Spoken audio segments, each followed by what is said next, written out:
Hey guys, how's it going? Rubik's Master here, and today this is going to be just a Fast and Furious video on the survey that popped up.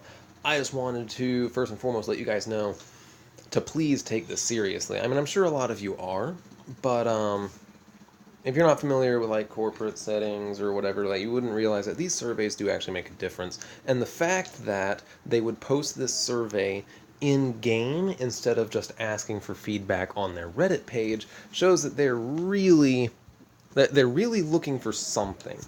And to me, it kind of says that we're probably going to be getting either a few or really big world map update sometime soon. Because, the only update we've had to our world map so far was shortly after, or a few months after the game came out.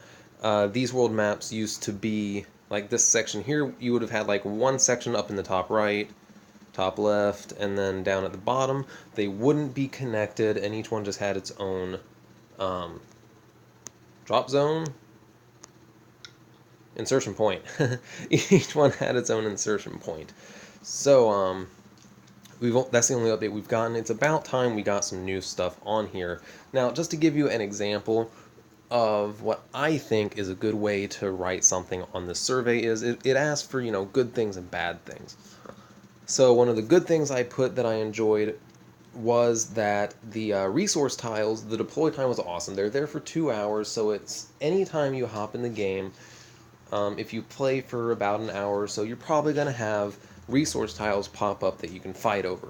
And that's pretty cool. It keeps people engaged with the world map, and you don't have to like schedule your life around when these insertion points are going to pop up. Now, one thing I said I didn't like was how much resources the resource tiles gave. It's way too little. I think the metal tiles give 2,500 per hour and the thoriums give 100 per hour. And I did the math. You would have to have a mining station on a thorium tile if you had one. If you had all your mining stations engaged on a thorium tile for 24 hours in a day, you would still only be getting 5,600 thorium. You get nearly 20,000 just by opening all your daily crates.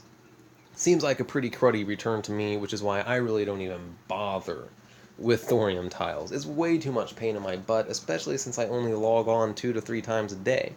Now, I didn't word it exactly like that, obviously. That's really wordy. Basically, what I said was, for the good part, I said, what is good? Resource tiles, deployment time, encourages map participation. I'd said something like that. And then for the negative, I said resource tile returns are too low to warrant, I don't know, something short along those lines. Something else I mentioned was like alliance numbers for the world map. Why have an alliance capped at 50 people when you have super alliances like this anyway? Just raise the cap, 150. I don't know. Maybe there's programming limitations in that. I don't know. I'm not a programmer, but tis what it is. But I would just encourage you guys to be very constructive in these criticisms and positive things, and make sure you list what things you enjoy, because you never know. If you love something but you don't say you love it, and then somebody else says they don't like it, their voice gets heard and that thing you like gets removed, you're going to be a little bit ticked off. So let your voice be heard, participate in these, and do it constructively.